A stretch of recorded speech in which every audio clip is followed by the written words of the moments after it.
So Scotto Kick set up in April 2022, so we're 3 years old, cover the whole of Scotland, and we're very much a growing network of people who are very keen to see community-led tourism grow and develop across the country.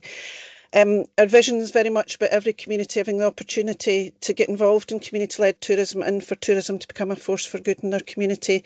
Our mission is all about building the skills, connections and confidence of everybody who's involved in it, and our overarching ambition is to see tourism in Scotland recalibrated to deliver for our communities and the environment first, and that's basically them first and visitors second, and that's based on that whole principle of a happy place to visit must first be a happy place to live and work. We do 7 different things, our activities, our purpose. I'm not going to go through the detail here. All of this is on our website, but it's just to let you know we are a peer-to-peer network. There's a lot available online, scotto.co.uk website, but also we do programmes of support. We're doing leadership and representation. We've got a promotional platform, which is belocal.scot. We're really focusing in on data and intelligence at the moment because there isn't a lot around what we're doing and the impact it's having, and also we undertake contracts and services, so can readily help some of your groups and organisations. So just to summarise the ways we can help, you're all eligible to join our network. I'll share more details about that. We can advise and mentor you as third sector groups on how to better integrate tourism and visitor activity in what you're doing.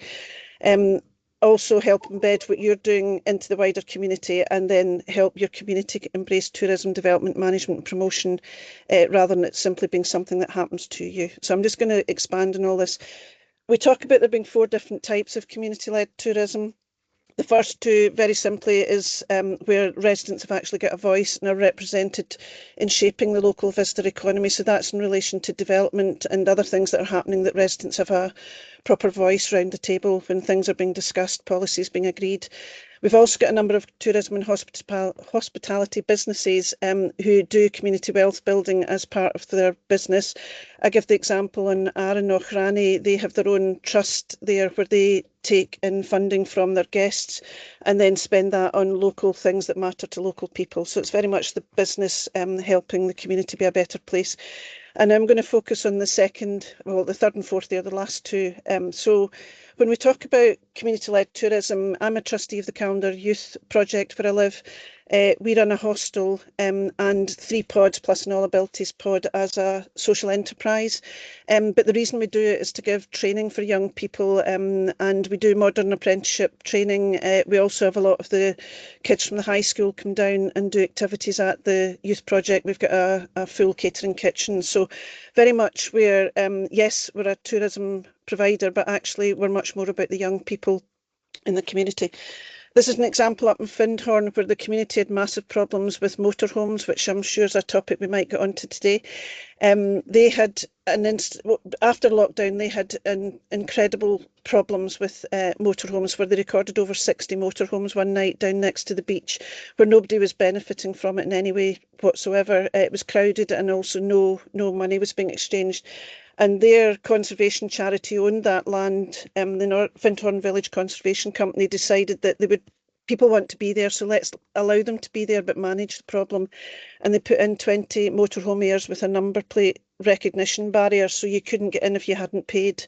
They're now making 25 to 30 grand a year out of that, and they're now using that money to pay for footpath improvements, and all sorts of conservation efforts across the sand dunes, but also they've taken over the toilets down next to the beach and have put in outdoor showers and things just to provide a better visitor experience. There's a whole load of benefits come out of what they've done. And then this is Whithorn, which is down in the south coast of Dumfries and Galloway, where the Whithorn Way finishes in Whithorn, but there actually isn't anywhere that you can stay in Whithorn. So a frustrating problem they had was people would walk the Whithorn Way and get to Whithorn, and the first thing they would do is leave to go and find somewhere to stay the night. So they were upgrading their town hall at about, I think it was £2 to £3 million worth of work to what is actually an old Victorian hall. But they built a bunkhouse in the back of it, and they're now able to not just welcome walkers doing the Whithorn Way with that single night budget accommodation, but they're also able to put on a lot more events in the town hall because they have got accommodation on their doorstep. and they make money out of it, which helps supplement the revenue costs for the hall.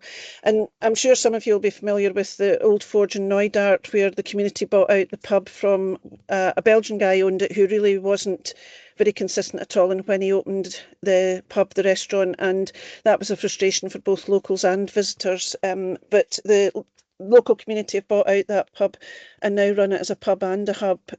So the building is performing quite a significant role within the community, much more than the original pub did. And then here's an example of a festival. Wigtown was declared as Scotland's Book Town back in, it was over 25 years ago. And one thing they did do was launch into an annual book festival, and it's now a 10-day event, 25 years on, and several thousand people come to their community for that event each year.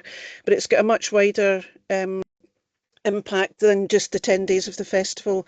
And one of the reasons they were doing what they were doing was the building on the left is now the building on the right. They are very much about regeneration within their community.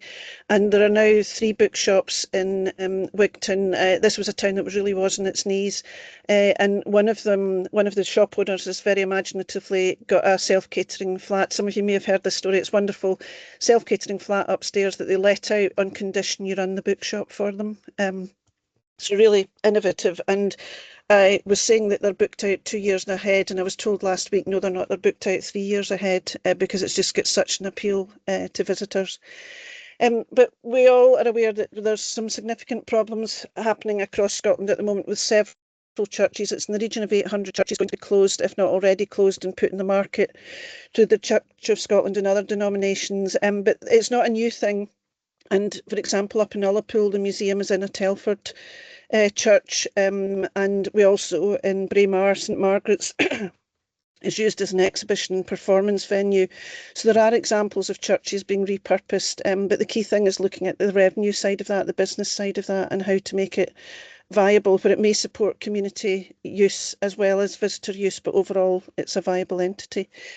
And we're currently doing a bit of work with Fife Pilgrim Way, just looking at exactly that, where the communities with churches at risk are exploring what role these churches could play in terms of accommodation and whatnot for the Pilgrim Way walkers along that route.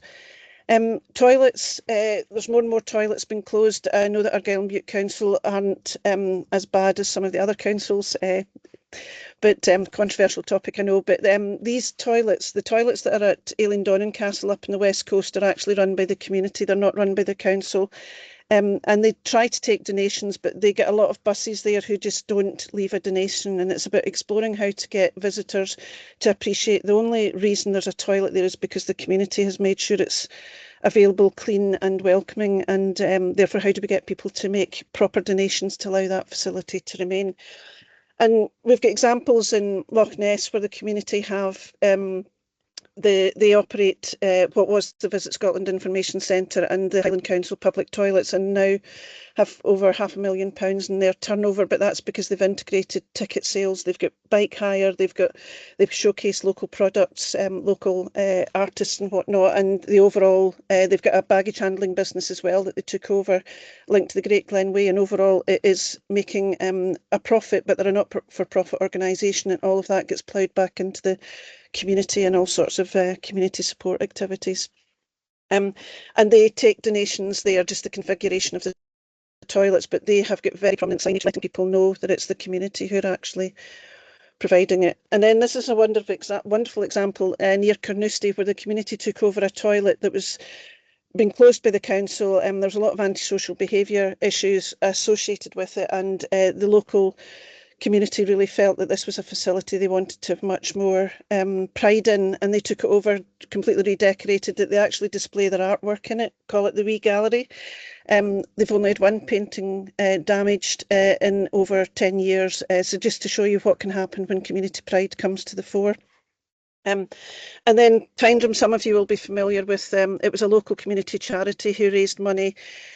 Sarah from the Real Food Cafe was a real driving force behind this, to put in a changing places toilet at Tyndrum, and it's actually the family-run business, the Green Welly Stop, who now clean and operate that. But this is just an example of actually not just providing toilets, but actually providing much needed changing places toilets in rural areas.